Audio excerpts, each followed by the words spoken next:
What is up, everybody? I want to introduce you to my guest today, Kristie Alicea. Hello, hello. Amazing trainer and fitness enthusiast and entrepreneur, right? And I'm super excited to have you on, and thank you for being here first and foremost. If you could just tell everyone a little bit about yourself, give them a quick rundown. And Sure. Well, thank you so much for having me. No, please. Like you said, my name's Kristie, born and raised here in New York. Started my training career about 8 years ago. Got into fitness doing Zumba, funny enough, because I have a background in dance. I was like, this should be easy. Had a blast. I used to sneak Zumba classes right after some of my corporate jobs. So I would leave a corporate job, go teach a Zumba class, go back, and everyone would be like, why are you so sweaty? I decided to switch that all around and just do fitness full time. Started Equinox, carried on. I was at Gold's Gym, New York Sports Club. I'm at a studio in Brooklyn right now, and I'm working on my own things. So Cool. Super excited. Cool. Kind of like full circle. When I was reading over your bio and everything, kind of one thing that really jumped out at me that I wanted to ask you about was, I know there's a lot of people, and I talk about it on the show. I think the statistics are in the United States of America, out of 100% of the workforce, 70% are unhappy, 20% are discontentful, 10% actually enjoy what they do. So I'm assuming at some point when you were in corporate America, you fell into the 90% of discontent. So I think it takes a serious set to take that jump. So if you could, what was your mindset? And obviously I know why you did it, because that was your passion, and I see that. I follow you online, and I know you are, seriously passionate, but giving up the security, financial independence, the financial security, the health benefit, all the things that come along with it. You give up everything. Yeah. What was going through your mind? Oh my God, is this the dumbest thing that I'm doing? And then it was like, wait a minute, I think I can do this. So, I left a corporate job that I had been at, actually not too far from here. Mm-hmm. And I just took a look and I said, I'm not happy here. I am making up every single excuse to not come to this office. Every single excuse. And I had to be there at 9 o'clock. I train people now at 5:30 a.m. No problem. I'm skipping. So I knew that something had to be up. And I knew that I was going against what I was really supposed to do. And I really just took a look and I said, what's keeping me from doing something that I really love? I ended up working with a life coach. She helped me out. And really the biggest thing was let's lay out all of your silly little fears. Because at the time, these were the massive monsters, but when we wrote them out, they were these tiny little fears. And really, it's the same things you said. Financial security. My parents are how are you going to eat?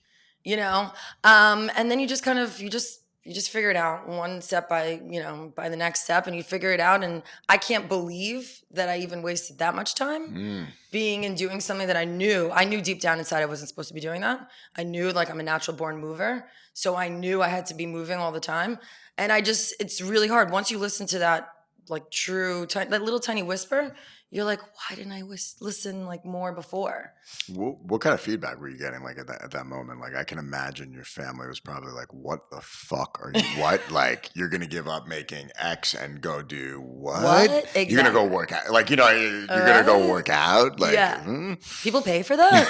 Yeah, you could make a living doing that. Right. Oh my God. So as you probably can imagine, so my dad was one of those guys, he's been at his job for 20 years. Uh-huh. So the idea of me leaving after just a year or two, at this job, he was like, I don't understand. And then my mom, luckily enough, she's always followed her passion. She's a fashion designer. So she's kind of lives in the clouds a little bit in the sense that she's you go and you'd be the best. But friends of mine were like, really? That's what you're going to do? And I was like, I can't do what I'm doing now. So might as well give this a try. But you do get some interesting feedback from the people that you love.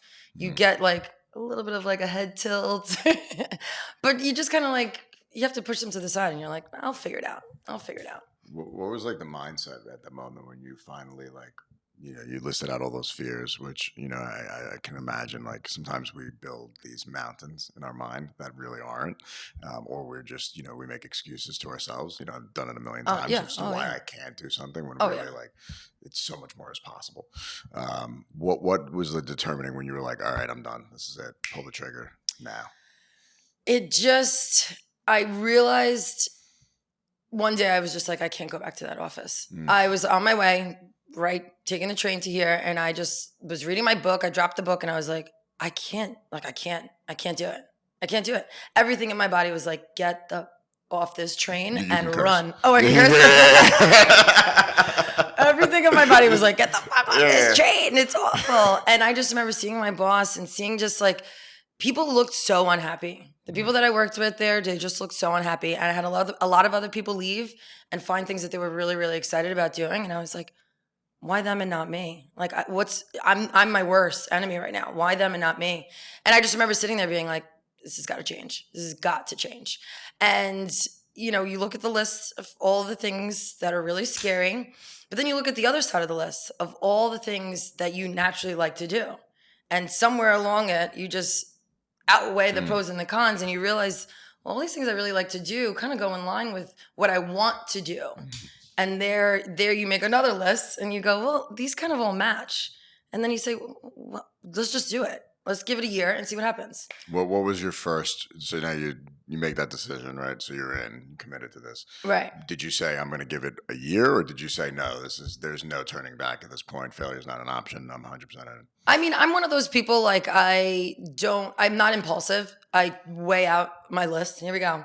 Tons of lists, but I'm not impulsive. So I will take my time to, all right, well, this works, that works. And I said, if I'm going to do it, I'm going to do it the best that I can do it. I did say kind of like, I'm going to give myself a year.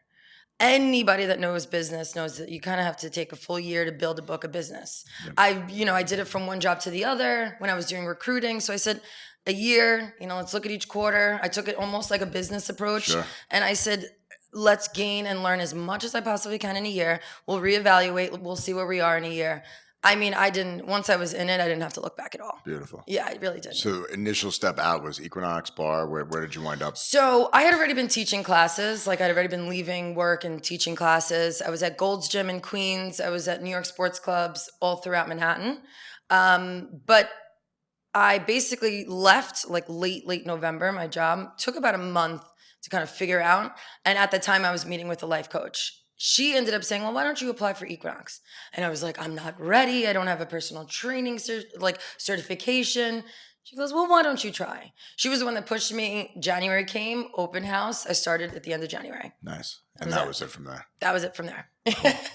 So I know you have like a bunch of other things in the cooker right now too. Many. But before we get to that, I want to go just back a little bit when like childhood. So obviously I always feel entrepreneurship I feel like it doesn't happen in your 20s. I feel like for a lot of the time, kids, we have those entrepreneurial tendencies, and they may not be nurtured by our families or however it may work. So as a kid, like, what was your vision? Like, what did you want to be when you grew up? What was your dream at that moment? Well, I either was going to, this is really funny, but I either wanted to be on TV. Okay, cool.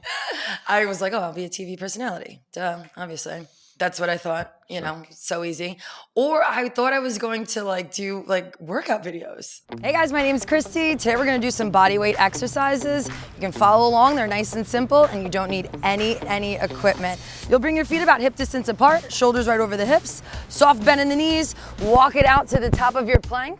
You can opt to add a push-up, and then gently come on up. Nice big reach. We're gonna come into a triple extension. I thought I was gonna be all the greats and just be doing workout videos and just loving life. Not far from where I am. But I did always know that I was gonna be my own boss. I always knew that ever since I was young. I remember even telling my mom, I was like, Mom, I'm gonna have my own business and I'm gonna be my own boss. I just knew it. I didn't need to nobody needed to tell me what to do. I did my own. I've been unemployable since birth. Yeah. So I get it.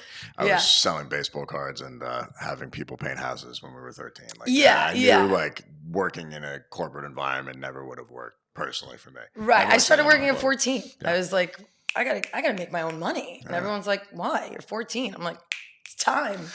Where's the work ethic come from?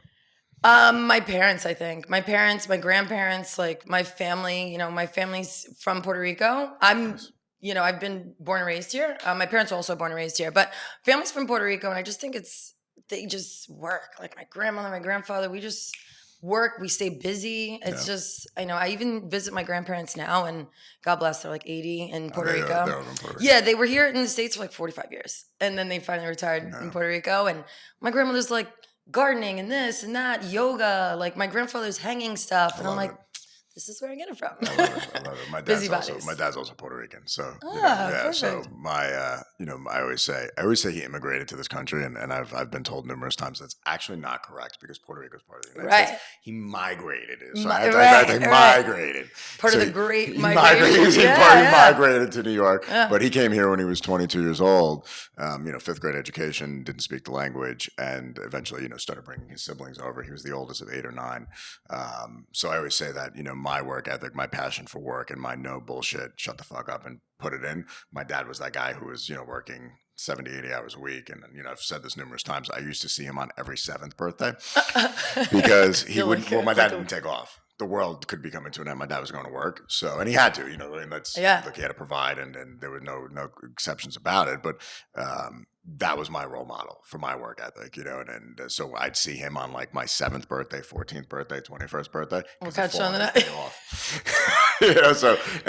And when you have that behavior modeled for you, I feel, it's a great opportunity for you as to have parents who've modeled that for us. And, we can say now as adults looking back, it's a huge blessing. Oh yeah, I agree. I think even seeing my mom chase her dreams was huge for me. So my mom's in fashion. She was in fashion until she kind of let the career go.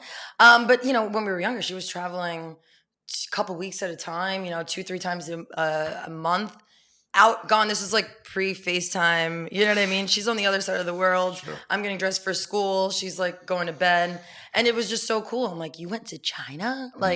What? That's so cool. And I just remember being like, well, my mom does what she loves every day. It's like, I want to do that. That kind of idea just kind of was planted from a very early age. And it sounds like your mom's also been your biggest supporter through your own journey. Now. She is. Cool. She is. Yeah. Yeah. Both my parents are. They're very fun. What do they think about now? When they look back and say, we kind of told her not to do this, and now she's doing it, and she's doing well at it. Oh, my mom's always like, I knew. Your dad. And my dad's always a little later to come around. He's like, oh yeah, nice. I mean, I remember he came to the gym, and he was like, wow, this is incredible. And I was like, yeah, what do you think I've been doing for all this time? So, it's stuff like that where he comes around, he's like, wow, this is amazing. And so they see all the work later. Because I think it's hard too. I don't work in a physical space. Mm-hmm. I don't produce a physical product. Sure. I basically I'm giving you promises. Sure. Right? So that's also weird for them because they're so used to something really tangible. So that's kind of the other side of it, but they both have been really, really supportive. Yeah. That's awesome. I can't thank them enough. So I think it was cool how we got connected. One of my clients is your client, right? Absolutely. And getting into the business of what you do is specializing in training women. And I know we spoke about that, and you've been able to curate clients from marriage through birth, which I think is brilliant, right? Because now you're getting someone in, and now they become a legacy client of yours, right? You can now, instead of just having 6 months leading into the wedding, you can now develop them that, hey, most of these girls or women are going to have kids a few years down the line, and they're going to need a trainer for that, and postnatal, prenatal, prenatal and postnatal. How'd you get into the whole bridal fit, getting them ready for their weddings? So how did that happen? So at Equinox, actually, I ended up getting kind of a little reputation of working with women that just, A, are not comfortable being there, which is a lot of women. B, they're beginners. And C, they want to get the most done in the least amount of time. So when you said beginners, women with limited fitness experience? Very limited. Gotcha. What's a bicep curl? Okay, cool. What's a push-up? Really, really, really intro. Right. Let's work on a plank. Gotcha. Yeah. So, and people, they just didn't feel comfortable in this space, which I totally understand, right? If you've never been to the weight side and I'm saying today we're going to deadlift, they're like, you know what I mean? I don't want to go to that area, which is fine. But I ended up getting that kind of small reputation, just working with people, making them feel comfortable in this space. Maybe they didn't like it. And the only reason why they were coming is so we can kind of bullshit for a little bit. And I snuck in a few squats and, this and that. And then our mutual client was actually the one that I worked with in a private space. And I worked with her in her building. Becky, I hope you're listening to this because she was the one that gave me so many women that were just at the beginning of big moments in their life. Weddings, honeymoons, the bridal showers, all of that. And she connected me with people in her network. And I mean, she must have sang my praise or something because She did. Because all Yeah, I these could tell women you were, she did. Yeah, all these women were incredible. And I mean, retention, I still have them. Yeah. I'm like so fortunate. Yep. And it's funny, I think, you know, I talked to, and the privilege of doing the show, you get to talk to so many different people, and good, bad, and different. You know, I've had some great guests. I've had people reach out to me. I think sometimes people are so short-sighted on the power of an individual, especially in today's Instagram age. Like, they don't realize that all you need is one Becky, right? That's one pivotal client that you can literally build a full company on. And for me, like, I can trace it back. I have 3 specific clients from 2007 to 2010 that I've literally built the last decade of my business on. God bless and we them. fucking killed it for those clients. And at the time, we killed it for all the clients, but those 3 specifically stood out and literally built a company on the back of those 3 referrals because their networks were so crazy. And I feel like sometimes people now, especially, they want to know, like, how many Instagram followers you have. Right. If they're not, and if you don't have 100,000, they don't have an interest in talking to you. That's so short-sighted. It's literally, if you get one person, that one person, as it expands out over the next 10 years, could be hundreds of thousands or millions of dollars in bottom line revenue to you. But if you look at it just for that one person, that may never materialize. Right. No, I 100% agree with that. I think, especially in the industry that I'm in, you know, the Instagram celebrity trainer, yada, yada, yada. And I'm like, okay, that's great. But I like facts, like certifications. I like, you know, work. I like results. I like people enjoying their time with me. That speaks bigger than anything I can post on Instagram. So 1,000%. I'm very fortunate that I have my Becky and she was, you know, able to connect me. And people don't realize too, like, we're in such a social media world. You know, if Instagram takes away likes, which is on the table. Yeah. And if they take away follower numbers, you now just become a regular person and there's no way for you to monetize your Instagram account. Right. That's going to kill the influencer industry. Right. So you're now your next celebrity trainer. It's like, well, how do you know if he's a celebrity trainer? Like, and are you really, so let's break that down. Are you really training celebrities or are you yourself a celebrity trainer on Instagram? There's big difference, you know? Right, like, right, 100%, right? Do you difference. think you're a celebrity? Yeah. Oh, you're a celebrity? Oh, mine. But so that I think could drastically change. And for people who don't have the fundamental business acumen, they're going to get killed. Right. So I'm a believer of build an amazing business, develop your business skills, let Instagram support that. Don't make Instagram all of it. Absolutely. Because that could potentially change. Oh, 100%. You know, and it already has. Like, Instagram's algorithms have killed people recently, especially for the people who have bigger followings now. It's just changing. Right. And you don't have control over that. They don't care about about us. They care about their bottom line revenue. Yep. Well, it's interesting because I know although I don't really use my Instagram to, let's say, gain new clients, it's funny because some of my clients that are not clients just yet, they'll look at my Instagram and say, oh, she's doing this with this pregnant woman. She's doing that with this pregnant woman. And as if it reassures them that I know what I'm talking about. But I'm happy. It almost adds it's a gallery. Because again, like I said, I sell nothing really. Yeah. I sell promises to you. And your knowledge. Don't sell yourself short. Right. I mean, I sell my knowledge. Right? I sell my knowledge. I'm safety and all of that, but I don't have anything to give over. No. So I'm like, if you can look here and see some of the stuff that I've done with women that, you know, before their wedding and yada, yada, then great. You know, if you can gain something out of it, but if not, you know, don't use it so much, right? I don't necessarily need you to judge me off of it, but you can use it kind of as like a guide to see what I do. So I'm also just curious to pick your brain a little bit about, like, from an entrepreneurial standpoint, right? How do you balance time, right? So especially for someone like yourself who's always in the gym, I could imagine the last thing you want to fucking go do is work out sometimes. Yeah. But you're a personal trainer and you obviously have to work out because I feel like anyone who doesn't do something that they sell is Right. You know, like if someone was trying to train me and they were really out of shape, I'd be like, yeah, no. You know, how do you manage all that? Yeah, great question. So yes, sometimes the last thing I want to do is go into another gym, right? I've been in a gym all day, other people's gyms. So I really take to the streets a lot. Like, I'll work out in the park. I swim a lot because it's super mental for me. I'm so fortunate to have friends that are in the industry. So I'm like, I can take classes. I'll do a totally different modality. But for me, the best thing that's been working is scheduling it into my schedule. Which I know is better. It's easier said than done. But same thing. It's always like, if I'm not sipping my own Kool-Aid, like, why would anybody else sip my own Kool-Aid? Now, maintaining some length on your spine, we reach opposite arm to leg. Pull elbow and knee in. Nice big exhale, reach opposite arm to leg.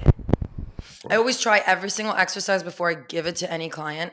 Like if I work on a combo, I'm like, ooh, so-and-so is gonna really like this. Step up nice and tall, stand up, pull the knee, and then step right back down. Opposite, pull the knee up in towards your chest, 30 seconds. But really, I try and keep my lifestyle very active. So my vacations are around traveling, like all my traveling is around, the hiking, the swimming, the this, the that. We'll jump off of this, we'll jump off of that.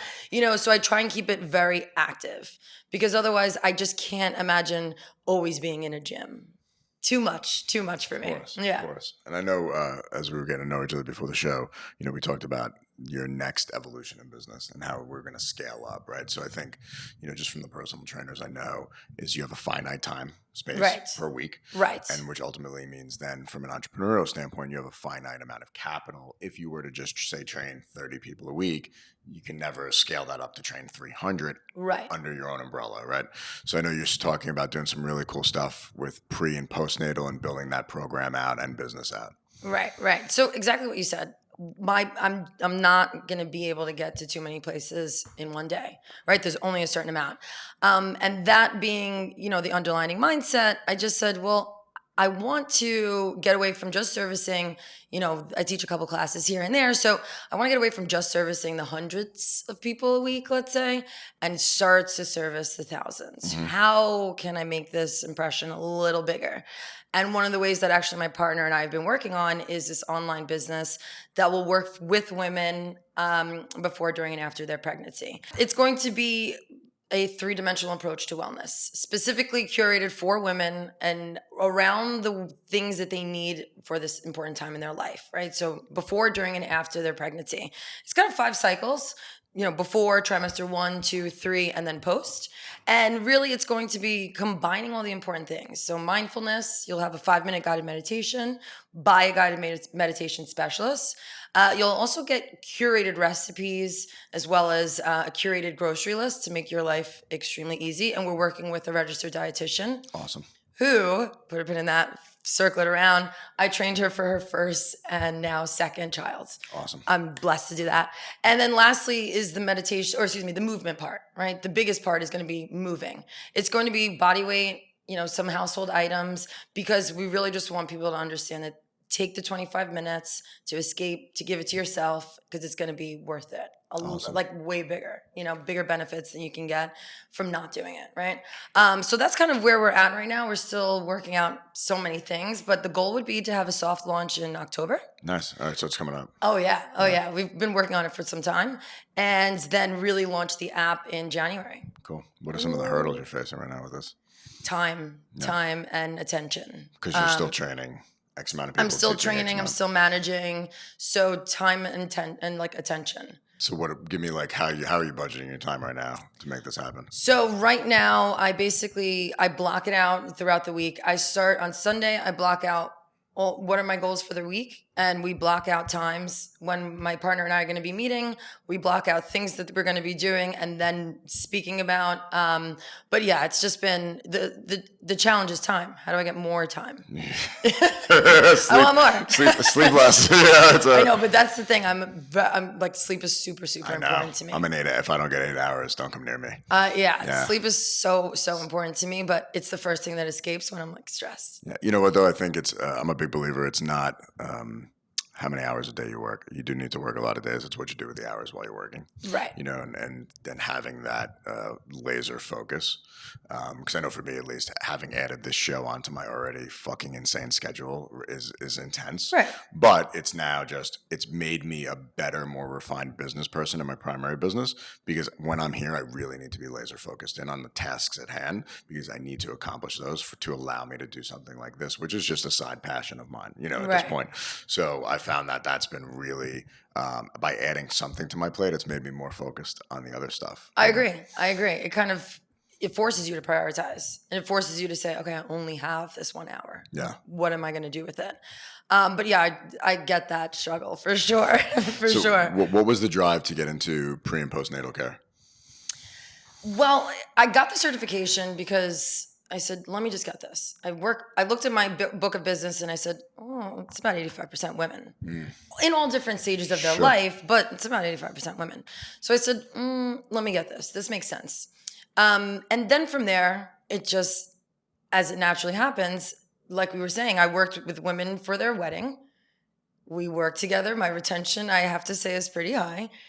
And then the natural evolution occurs. And I say, well, I'm pre and postnatal certified, or they saw it that I was in the class or the training on my Instagram, going back to Instagram. Sure. And they say, well, I saw you were, pre and post. I just have to tell you something. And then the next word is I'm pregnant. And that's how the evolution continued. And then you have a Becky and they give you, your next client and your next client. But really I knew that I wanted to pivot because it's probably the most rewarding work that I do. That's awesome. And I think also too, it's just from a business standpoint, it's brilliant because so many people are so short-sighted in how they plan out. They don't realize that customer retention, why go after new customers when you can just service the ones you already have, right, and now make them from a single experience customer or a single life experience, take them through life. And if they're going to have multiple children, help them rehabilitate from those pregnancies, which I'm not a woman, but I can only imagine the physical nature of giving birth has to wreak havoc hormonally, physically. So to be able to have a trainer to get you back to where you want to be has got to be vital and crucial, and probably also just from a mental state, just being able to get moving again and be functional again has to do wonders mentally. Oh, yes. And, kind of going back to what you were saying, like I was working with them before, and they feel comfortable. And now this beautiful, amazing life change is going to happen. So you eliminate this other little piece of discomfort. If they had to leave me, find another trainer, work with them. Sure. Maybe they didn't like them. You don't have that much time, right? You have 9 months and you really want to be as safe as possible throughout those 9 months. So that kind of helped me, right? And then on top of that, it's, like I said, it's very like purpose-driven work. Like I cannot believe how strong women are. Like I already knew it, but I cannot believe it. Watching women really transition in their life. Just being like, I haven't slept, the baby didn't sleep, I have throw up in my hair, blah, blah, blah, blah. But here I am, let's do this. And they're just like deadlifting and I'm just like, oh my God. Like I've realized we men are so weak in certain. I'm not saying that. No, it's true. I'm not saying that. Like as you say all those things, I'm like being puked on, not sleeping for a week, and then going to the gym and deadlifting. Yes, women. There's a different kind of strength women may prevail. For sure. I have a 5:30 a.m. client. I've been with her again. Trained her through her pregnancy. Baby's not even a year. And she's like, I want to do a triathlon before the baby's a year old. Whoa. And I was like, let's do it. Yeah. I see you 5:30 a.m. That's gangsta. And she says all the, like, barely slept.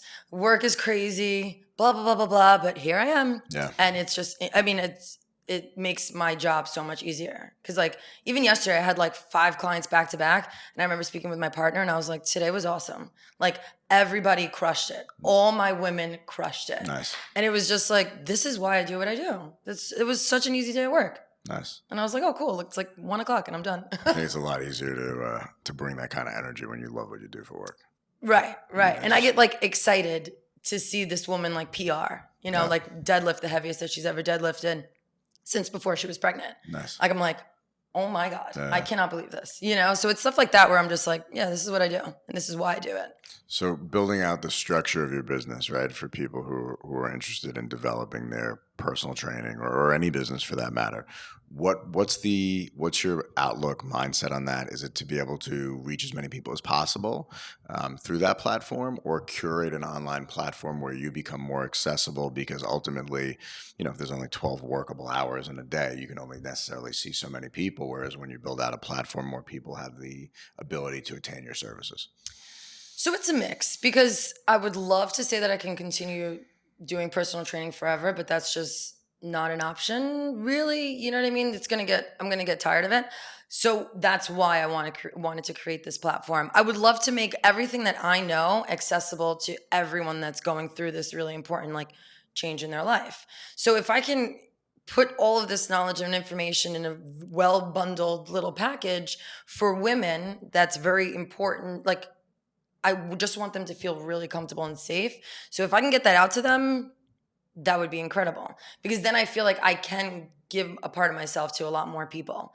The goal would really be to make sure that it gets out, but it also gets out in a like digestible way. Because I think with Instagram, with self magazines, with all these like, health and this and that, everyone probably looks and is like, what's real? What's fake? Do I do this? Do I not? So I just want to make it as digestible as possible. And then hopefully service more people. And I would love to open it up to do like some virtual training if possible. But, the goal is really like take everything I know and make it and put a nice little bow on it and be like, here you go. Here's Awesome. everything I know. And then with your program, these people are going to be able to train in the comfort of their own house. Is that the concept? Yes. Yeah. The goal is really keeping in mind. So one of the things that I did and continue to do is speak with my clients. Mm-hmm. What are the struggles of you getting here? If you had 20 minutes, what would you do? What does an average day look like? I need to get into your head. And I'm fortunate in the sense that all my clients are like, well, let me tell you. And they do tell me. Sure.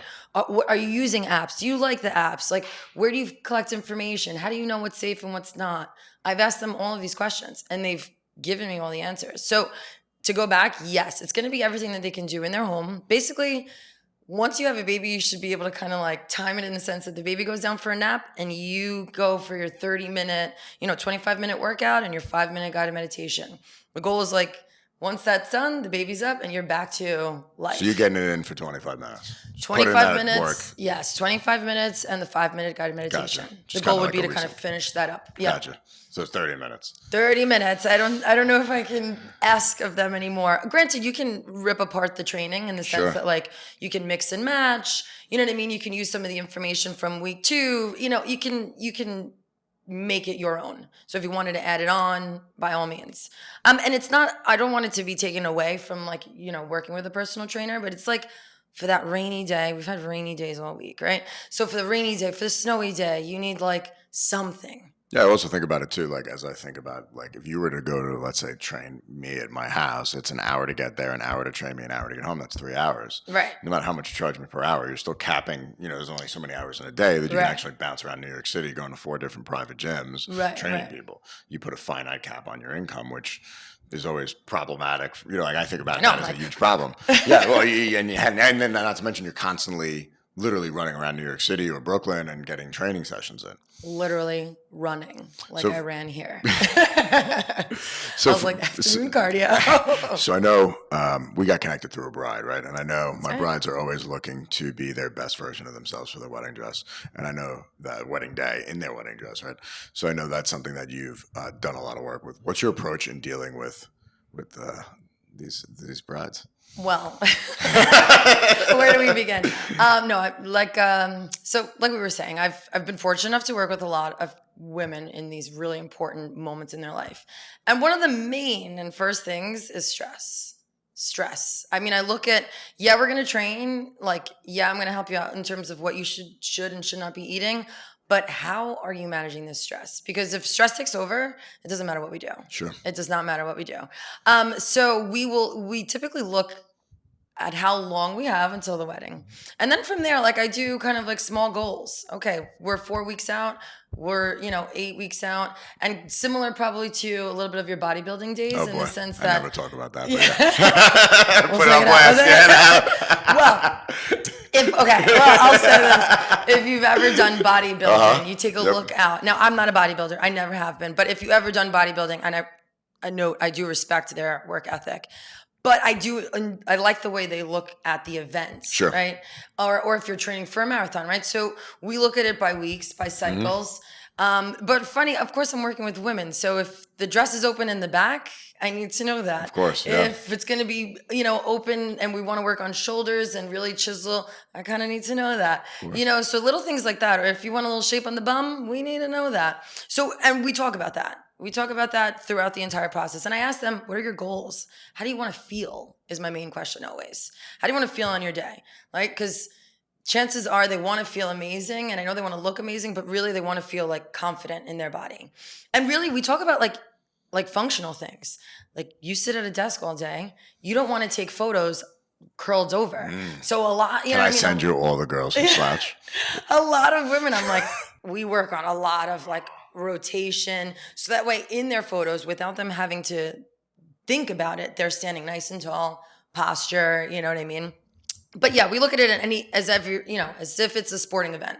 Let's look at the cycle before, let's say 4 weeks, 6 weeks, 8 weeks, and we reevaluate. We see where we are. Yeah, for me, it was always 16 weeks of prep. Yeah. And then 4 weeks of hell. The last 4 weeks were rough. But yeah. But I can't imagine. I don't want anyone to feel like they have to overwork. I mean, it's kind of, I always use this one, but it's kind of like ripping a piece of like paper towel off. You don't really notice that you're heading towards the end until you're right at the end. No. So slowly we're going to rip off the paper towel and a paper towle. And then you're going to notice that, that's where you've been wanting to be. But I don't want women to get into the transformation idea. Like, you're going to look beautiful that day, no matter what you look like. You know what I mean? Because it's going to be your day anyway. And for everything else, there's Photoshop. And right, there you go. And for everything else, there's modern technology. No, it's really just a matter of like feeling good. I think I always go for wanting people to feel good on that day. Awesome. Yep. Would you say that what percentage are you converting your bridal clients into legacy clients that are taking you through? Yeah. Okay. So that's a good question. I have a pretty high conversion rate. Simply, I think the honeymoon does it for me. Unfortunately, why do you say that? Why do I say that? So we work together. They look incredible. They feel incredible.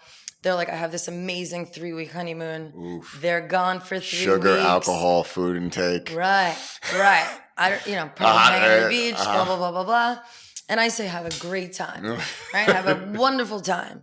Reach out to me whenever. I'd love to continue this. Right? I always say, I'd love to continue this, but reach out to me whenever if you have any questions. I promise you 4 weeks later, I get a quick text or an email that says, oh my God, I'm back from the honeymoon. I basically reversed everything that we worked on. Do you have some time? And next thing you know, I'm saying, yes, of course, I have some time for you. But I'm very selective in the sense because I don't have a lot of time to give. So I'm selective, and I hope that the people that I decide to work with are legacy clients, and it just so happens to be that they usually are. Or let's say, they move and now they're getting ready for their first child, and we try and make it work. Whether I see them at a gym near their job or whatever the case is, but we try and make it work. But yeah, I'm fortunate. Fingers crossed. So I know when you discussed your business venture, something that I'm always curious about is you're doing this with your partner, right? Yes. And partner and multifaceted partner. Yes. So life partner, yep. Lover, friend, and yep. business partner now. Yep. What's your take on that? I was terrified to begin it simply because what we have is super special to me. I'm sure, if you've been in a relationship, you that's your thing, right? You hold it really close to you. So I was nervous, and I had to ask her, like, do you want to do this or not? And if it's no, I will never hold that against you, but I need to know. So I was very black and white. And then I said, here's what we're doing. You're sitting, I'm sitting, we're taking out a piece of paper and we're writing down, what are your roles? What are my roles? What do you want to see for the company? What do I want to see for the company? And we wrote everything out. Everything out. Boundaries to the max. What are your duties? What are my duties going to be? If this happens, how do we take care of things? So we wrote it out. Now, granted, it's not, that's not set in stone. I'm sure things are going to change. But what I wanted to do from the beginning was set boundaries because I'm a crazy person when it comes to work. And I literally will run through a wall sometimes because I have so much energy and I'm super excited. And I don't want to I don't want to kind of overshadow her. I don't want her to feel any kind of discomfort when it comes to how crazy I am in terms of work. So I said, what do you really want to do here? How do you think that you're going to be the best contributor? And I asked myself the same thing. How do I think I'm going to be the best contributor? And then one of the things that she helps me work on is this whole work-life balance. There's no. What is that, right? So that's one of the things that she helps me. She, we go out to dinner and she's like, we're off the clock. We're off. So she's your yang. Yeah. She totally calms me down. She's like a natural, she's like Xanax in a person for me. Human version. Yeah, human version of Xanax for me. So yeah, she basically helps me say we're off the clock, we promise. Or, we had a meeting. Where are you? So that kind of stuff. But I was nervous. I was totally nervous in the beginning, for sure. And she's also someone who shares, Sabrina. Yeah. Sabrina's someone who shares in your similar goals, passion for fitness as well, right? Yep. So, I mean, I say that she's a better trainer than me. I always say that. She just is. But she has a very interesting background because she studied it in school. So I did dance in college and then I switched majors a bunch of times, but I have an interesting background when it comes to movement. I'm more of like feel and she's more like tech. Gotcha. You know, very like technical. It makes sense as a dancer. Right. So much feeling. I have to feel it. I have to feel it in me, and I tell my clients mostly where they're going to feel it. And she has a little bit more of a technical approach. Sure. So that helps, I think, a lot. But yeah, she's a very, very, very talented trainer. Yeah. And I usually pick her brain about everything. I like how you said, I was listening to a great podcast, Lewis Howes and Barbara Corcoran, and one of her most successful, business ventures was I'm butchering the name, but the brothers who do Maine Lobster. Yeah. Yeah. And they signed a commitment contract prior to strengths, weaknesses, basically laying out fundamentally how their business relationship was going to work. And she said that she's really had never seen somebody do that, but it's the same exact things you're saying. And a lot of, I think, the pitfalls, because people have these unrealistic expectations. It's like, hey, we're going to go into business together. Well, I'm used to working 90 hours a week. And you may not be. And if I expect that of you, well, we're going to have some problems. Because I'm always going to be here. You're not going to be here. And maybe that's not your capacity. Right. So having that understanding going into it, I think will help avoid a lot of those pitfalls that will potentially come up.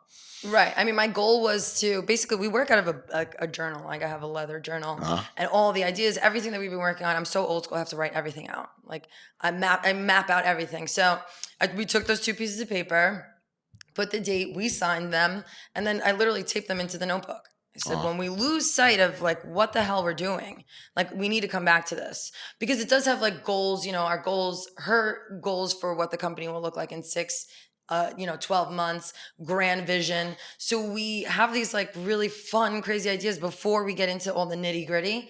We've kind of had these like really fun ideas and I always want to go back to it. Because then that'll just kind of keep us honest and like authentic as to why we started this even. Because the last thing I want is for the business to ever like hinder our relationship.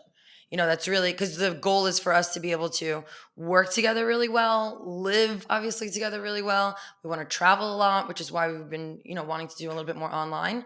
But yeah, the goal is, we're always going to come back to those 2 pieces of paper. Hope I never lose them. Don't lose them. Make copies of them. What has it created any adversity in your relationship as you guys have done this? Well, couple of more so just couple of scenarios. So let's rewind. So I started a company and there's a lot of stuff that's going on and I took on as if I was a failure at the company. But really that's not really the case. And she helped me kind of like see that. You're not the failure. Sometimes things just right. Sometimes things just doesn't work, right. And for whatever reason, But I've always believed you are the sum of your failures, meaning that not in a negative way, but the moral character you develop through failure is tenfold through success. Right. Because show me somebody who hasn't failed, I'll show you somebody who hasn't tried. Right. That's just absolutely how it goes. Yeah. I 100% agree with that. And so because of that, I kind of bring about this like almost like overcompensation of wanting to make sure, like, let's say Miss Perfectionist, kind of wanting to make sure that everything's perfect. And like, why are you not like running to this? And the sense of urgency, I'm like, everything has to get done yesterday. And she kind of took it as like, you're making me feel like dumb. Like you're making me feel like I'm not contributing. And so that was a moment where I was like, oh my God, that is the last thing I ever want you to feel. And we had to sit and chat and that's actually what kind of led us to really put everything down on a piece of paper. Because I was like, I never, like, ever want you to feel that way. That's never my intention, right? But I'm just like always running places, And she kind of is like, well, let's take one step at a time. Because to me, everything was supposed to be done months ago. Yeah. I'm like that. I'm like, I don't understand. Why is nothing done? And she's like, we have to lay the foundation first. But yeah, that was a moment where we were like, oh shit, we gotta we got to clear this. We got to make sure. Yeah. I mean, But that was, it was interesting. I think it's crucially important, like, and from my own experiences of like being a complete screw up in personal relationships, I can speak from the standpoint of like, when you constantly put work at the forefront of your life in every single aspect, number one, you're not nourishing your soul personally, right? So you don't take that time, but more so when you're in an intimate relationship and you're not nourishing that love between you and your partner, and it becomes work only, it has an amazing way of destroying the relationship, and you start losing focus on what's really important, which, why are we doing all this anyway? Right. Like, what the fuck are we doing? And then if we're not, if we're not nurturing that and we're not getting the love we want and we need, or giving the love that our partner wants and needs, then again, it goes back to what are we doing? Right. Like, because as entrepreneurs, I know for me, like, I have an on and an off switch. And once the on switch is on, it's really hard for me to shut it off. What I do, I can, but I can dig into a project and lose sight of the rest of the world for a few months. Yeah. So I have this same kind of situation. I also am notorious for wanting to do a bajillion things. Yeah. I'm like, in this class, I'm taking this course online. I have a think tank I'm running. And she's just like, can you finish one thing and then go to the next? So that's interesting. She really, again, being my human Xanax that she is, but she helps me kind of like put things into perspective a little bit better. Yeah, I'm blessed. I have this amazing woman sitting right across from you named Sylvia who balances my ideas. Because I'll be like, Sylvia, we got to do this, and this. Like, I had an idea the other day. I'm like, no, we're going to start interviewing people in front of food trucks. Like, it'd be dope. We'll do like a 5-minute. And she's like, oh, that's a great idea. I'm like, when do you think we should start? She's like, hey, maybe like in 6 months. And I'm like, oh. 6 months? Yeah, You're like, yesterday, like, what do you mean? Like, so I'm right there with you. I mean, for me, I found that, even though in your intimate relationships, outsourcing is probably not the best idea. In a business situation, it does work really well. So for me, I've always tried to balance my personality with people who are, she's on the more organized side of things. She'll be like, and much more structured. So like, she has a production schedule for our show. Whereas I'm like, hey, we're going to have these 5 guests on next week. She's like, we're going to have 2 guests on next week. And you schedule the other 3 for next month. Yes. So Sabrina's my Sylvia. In the sense that she just says like, no. Yeah. Like, and she's good at saying no. Yeah. And she's also good at saying, this is our chill time. Like tonight, I'm not allowed to do work. Because we're gonna watch a movie and we're just gonna chill tonight. I like her. I haven't met her, but I like her. I like her. Everybody, she's awesome. I get it, and it's good. But then when it's lights on, it's we're ready to go. And I've always appreciated and respected her work ethic because we did work together at Equinox. And funny enough, we used to train each other's clients because we had a similar demeanor and like a similar approach. So when she was away or when I was away, we would kind of help each other out. But I respected her training approach. Once she's there, it's, no jokes, it's work. We're there and I'm the same way. But even still, like, we have a little fun with our clients and we understand that like, this is about feeling good. That's what our approach is. So with all of that said, I'm hoping that we can continue that. But yeah, she makes me say, no more work. It's time for like relaxing. Yeah, and I think that's important because if you are able to carve out those moments of, just peacefulness or joy or whatever it is, whether it's binge watching Netflix sometimes, to just shut that mind off is really crucial because then you're able to, what I'm finding is by shutting it off, sometimes I'm able to give more when it's on. So, like I said, I've personally found that when I'm able to carve that time out and take those moments to myself, you just feel better. And when I feel better, I'm more productive. I'm a better boss. I'm a better partner, whatever it is, I'm able to give more of myself. The other thing I found too is when I get after it at the gym, I'm a much happier person. Oh, I agree. And it's 1,000%. And for me, that's been a big struggle because I'm always like, shit, I could work out, or I could also just go to work. Yes. And especially having had many injuries, it's a lot easier to create stories in your own head as to why not to go to the gym. Yeah. Like, oh, my shoulders bother me. My shoulder bothers me every day. Yeah. But, some days I'm just like, but if I go, I feel better. And I feel like it's the same way with taking time for yourself and loving yourself. And all too often, we can very easily fall out of that and not give anything to ourselves. And if we don't give anything to ourselves and we're nothing to ourselves, we can't be anything to anybody else. Right. And the last little bit is exactly what we're trying to use this new platform for in terms of our new moms. It's like, if you can't give yourself just a little bit, you're not going to be of any service to your newborn, your husband, your partner, your family, whomever. So it is that. And I agree. Like, you got to give yourself a little bit.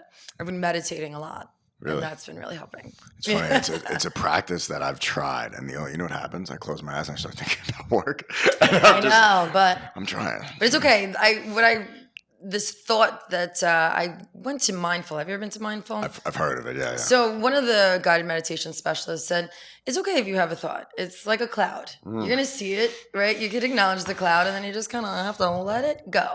But it's okay if work, family, stress comes in. It's just let that cloud go. Obviously, easier said than done. Yeah.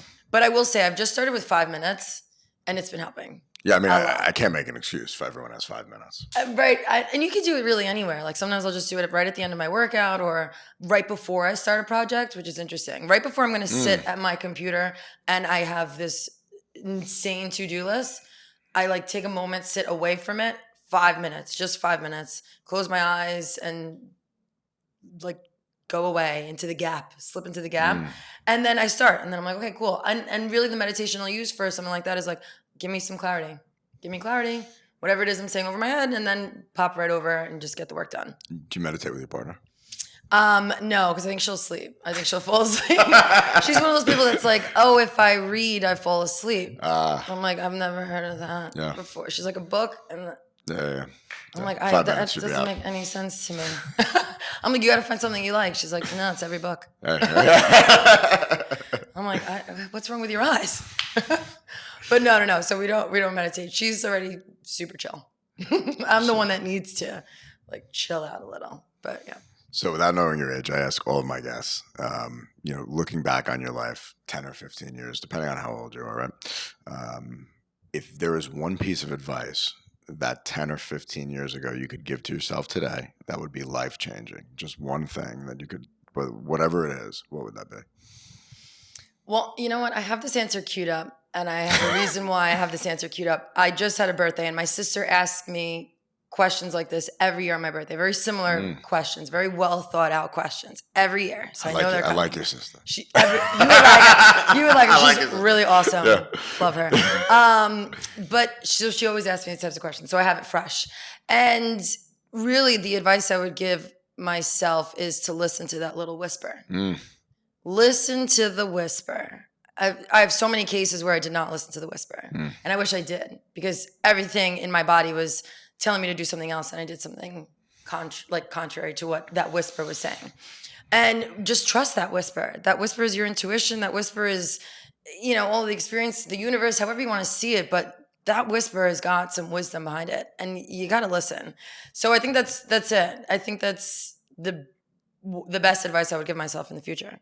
Oh man, I totally agree. I think in today's society, we've disconnected from our bodies in such a way that our mind and bodies, instead of working in unison, we really don't listen to the body aspect. And when your gut actually you get that feeling, there's a reason that feeling's coming. Right. And if you're not in tune with it and you just ignore it, well, hey, maybe sometimes you need to pass through it, but maybe sometimes it's the universe's way of being like, hey, this isn't the right business opportunity, or this isn't the right relationship, or this isn't the right venture I'm about to enter into. Right. And it's speaking to you and we're just like ignoring it. And yeah, if we just listen to that inner voice sometimes, like think about all the things, and I've done it myself too. I think of a million opportunities where I was like, oh, I should have listened to myself. Right. Good to yourself. Yeah. Listen to trust yourself, because most of the time that little whisper is defying what's like logical. And so it's really hard for our mind to get around it. It's really difficult when all of these signs point to this certain thing and concrete, but something in you is like, no. I'm big about that, about people. Like, I'm a good judge of character because I listen to the whisper when I meet people. And we'll be some places somewhere and people are like, you are so skeptical. And I'm like, you know what? Something about it just doesn't feel right. There is a lack of authenticity that comes through. And if you're not authentic, you can't even be authentic to yourself. How can you be authentic in your business relationships? Right. And I think of all these different scenarios, and I'm like, if they're not authentic to themselves, they're not going to be authentic to deal with. Right. And then I don't want them in my life. And people are like, you are really closed off in your circle, and I'm like, for a reason, and who I'm close with, I love and I'd guard with my life. I'm the same way. But I really do keep people I don't know at arm's length until I get to know them better. Whereas I have a friend who jumps in and he's like, they're amazing. And I'm like, my best friend. And I'm like, no, I know them. They're actually not. And they will screw you over given the opportunity. And he'll come back to me and be like, oh, that person, remember what you said? I'm like, uh-huh. Well, they did. I'm like, uh-huh. And I'm like, I could have told you that was going to happen. You know, when it comes to money, I'm like, they're going to screw you over. Watch. I'm like, they can't be trusted. And how do I know that? Because they screwed me over. You know, I think that's the New York in us. it's the no bullshit. Like, meter, yeah, it's the no bullshit. It's like, please, you're trying to hustle me for something right now. It's just something about like growing up in New York where you just kind of spot the real from the fake, and not that. Well, fake, you see a lot of fakeness now, but I'm saying like the authentic, right? The authentic from just someone that's just trying to get something over on you. Yeah. Or how many, and people aligning themselves with someone who has a lot of Instagram followers, thinking that that's going to revolutionize their life. And, I try to people, I'm like, don't partner yourself with people who have a lot of followers. You realize when you put something on Instagram, it's instantaneously gone too. Right. So it's there, but it also goes away. How about longer term, more strategic partnerships where you can both actually create mutually beneficial results for each other? Right. And people don't look at it that way. It's like, get it up now, immediate. How about, no, let's really build an actual relationship, not an instantaneous one, and get to know each other. And then from that, let's see where this can go and how can we support each other? How can our communities cross-pollinate each other, right? I agree with that. How can I help you? How can you help me? Maybe, a bride you're training needs a wedding photographer, vice versa, right? Right. Like, I'm more about let's build a long-lasting relationship. So 20 years from now, you can be like, yo, Ann, what up? That's it. It was awesome being here. Like we connected, both beautiful people, both have good souls. Like, that's what I want, not the instantaneous quick flips. No, I'm 100% with you. And I think when you listen to that whisper, when it comes to people, it's always true. And kind of just going back to like listening to that whisper with everything else. But really when it comes to people, especially in New York, I don't know what it is. I can always kind of tell if someone's just bullshitting. Yeah. I think it's easy to cut through a lot of the time. Yeah. I don't know if it's just kind of a little bit more skeptical, but yeah. But no, going back to that too, like I think quality is big for me over quantity because you have all the Instagram followers, you have all this, but like, what are you actually giving to people? How are people benefiting from whatever it is that you're producing? So I like to lean a little bit more into like quality, more purpose. I connect deeply with people because they're genuine. But if you're not, I'm like, I don't want anything to do with you. For me too, I started to have a philosophical mind shift, especially as an entrepreneur. I think we can become very narcissistic and like ego driven, and as your business gets more successful and more notoriable. And, for me, doing a lot of the Tony Robbins programs and listening to Gary Vee, when I switched it to becoming how can everything work to better the business, and instead of how can I serve through my business. Right. So now I'm at service to my team. I am at service to everyone who works here. I like that a lot. And I give. So I give as much of myself as I can without expectation of return. And what I found is when you give without the expectation of return, you get so much more. You get tenfold. And if it doesn't work out, you just, like we had some issues in my office where, I think we have an amazing culture. I have an amazing team. You've got to meet a few of them today, but we really genuinely have beautiful people who work for me with amazing souls who care and love. Well, and I didn't have the law that. of attraction. Yeah, and it's love, but we didn't have that at some point, and ultimately we just fired them, all of them almost simultaneously. Well, honestly, you have to get the toxic. You have to get the toxicity out. It's like a cancer, and it grows. One person will manifest that and grow it exponentially.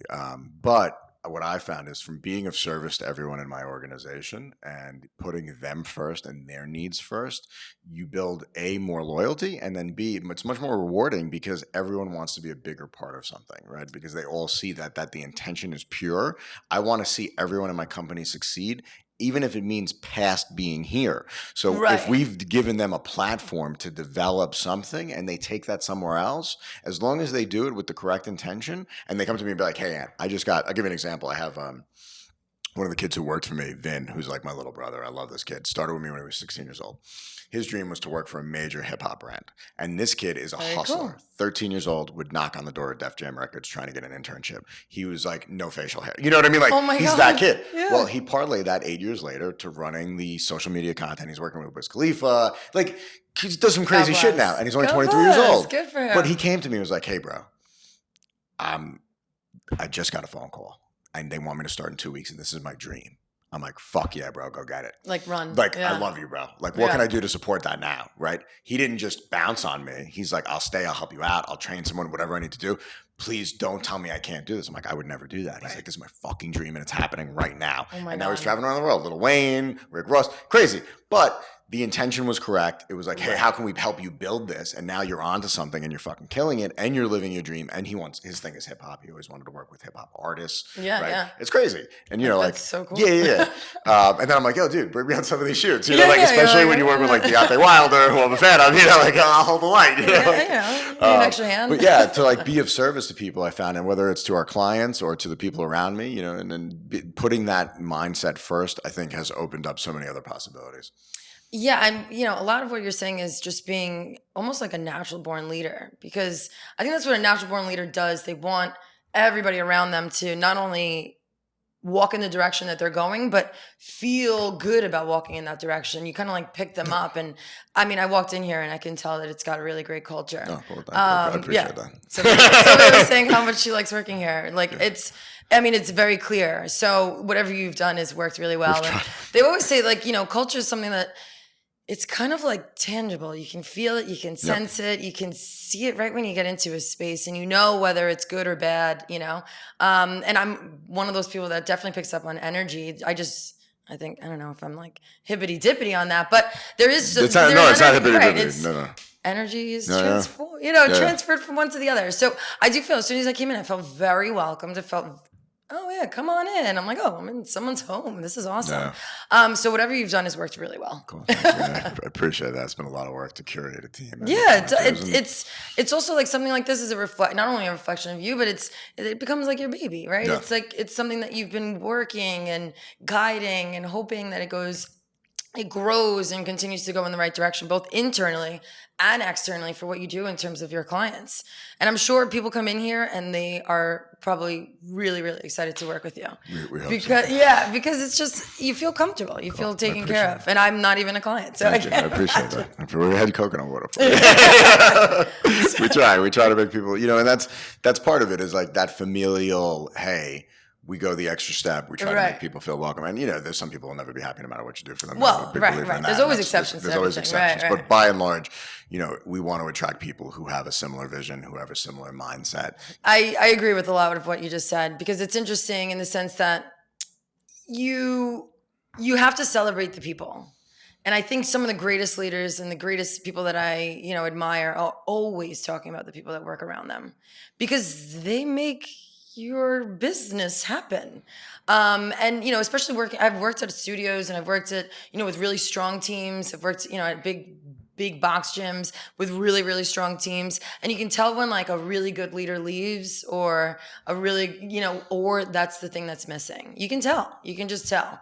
And so it's going back to culture, but it definitely can, it affects culture, and it definitely makes it easier to come to work every day if you have a really solid team and or a really solid leader. Break down for me 6 month, 1 year, 5 year vision right now. And kind of what actionable steps you're doing to do work towards that. Sure. So I think I kind of mentioned we want to get the app off the ground by January. We'll have a soft launch in October, where we'll test and see what goes on, kind of a little beta. The goal is the app's out for January. Okay. We're probably going to run some sort of incentive and, little mini workout bands, whatever the case is. That is the 6 month goal. The year goal, great question. I would love to have the app up and running, be able to have a small team that's going to help us out in terms of day-to-day operations. And then on top of that, I want to do some corporate events too. Really bring this concept to corporate, like wellness retreats, right? And really just, and also helping people, helping everybody, number one. So like, what is even wellness and all of that, but also helping corporations make their space more mommy friendly. That's a big thing right now. So if we can make it like mommy wellness friendly, that would be fantastic. That's something that I've done corporate events before, and I continue to do them. But that's something that I would like to kind of a small pivot. And that'll be within the year to 2 years that I'd like to grow that out a little bit. And then 5 years, oh my God, great question. Personally, I'd like to get married, which I think would be really awesome. If you need a photographer, I know. If you're I think I know one now. I think I know a really good one. Yes. So I'd love to get married. I'd love to kind of seal that deal. But no, just take our relationship to the next level, I think. To Sabrina. To Sabrina, of course. Take our relationship to the next level. I think that'd be really great. I'd like to root down, settle somewhere, wherever that may be. I don't know. And then in terms of business, I'd love to get this platform up and running. If it can be sold by then, that would be fantastic. But, I'm sure that a bajillion other ideas will come about. I don't know if I want to do brick and mortar in 5 years. However, that would be the goal, is later on have something maybe for children, because I think that they're... So now it's like so amazing. You don't even need brick and mortar. Right. I mean, people are always obsessed with it, but...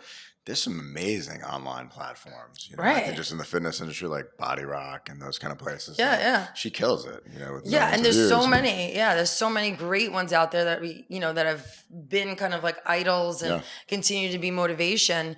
But down the line, I think there's a potential that like the natural trilogy of this will be to service the children. I grew up in a dance studio, and I just remember how much fun it was. I don't know if I would do dance studio. I don't know what I would do, but I definitely think some sort of like brick and mortar, just maybe further than the 5 years. Cool. Yeah, but the plans will probably change. I'll think of a bajillion new business plans from now until then. And you'll have Sabrina to reel in which ones we're going to do. Yeah, she'll be like, all right, this one, yes, maybe not that one. So we'll see. All right, awesome. Well, I want to, first and foremost, thank you for coming in. Thank you so much. Your team, everybody's been amazing. So I really appreciate it. My pleasure. Yeah. I want to commend you for your work, your dedication. Thank you. I think it's really beautiful for me to have the opportunity to talk to people who are so passionate about what they do. And Thanks I think so much. I really appreciate fucking awesome. That. And I know you get after it. And I'll say it here, when it does become a big platform online, hopefully you will come back on and we can talk about it a year or two from now. You have my word. All right, cool. Because I like to say, when you have a vision, it's until it happens, not if it happens. So when this happens, we will have you back on and we'll talk about what a success it was. Awesome. And in the interim, definitely keep up with us. If you could just tell our listeners, our followers, where can they keep up with you? And most importantly, where can my clients, if they're in need of a personal trainer, hire you? So what's the best way to get it? I guess the best way is going to be my Instagram, funny enough. It's Kristie, Kristie _fitness. On there, as well as that's where I'll be making the announcement when it comes to the pre and postnatal platform as well. So just kind of keep an eye out and like closer to October, because that'll be the time that I make the announcement on there, as well as my email address. Cool. And we'll repost it for you in October whenever you go live. We'll love it, and we'll give you as much love as we can and support you anywhere we can. We will also include all your information in your show notes. So thank you again. Cheers. Thank you so much. Thanks. Thank you guys.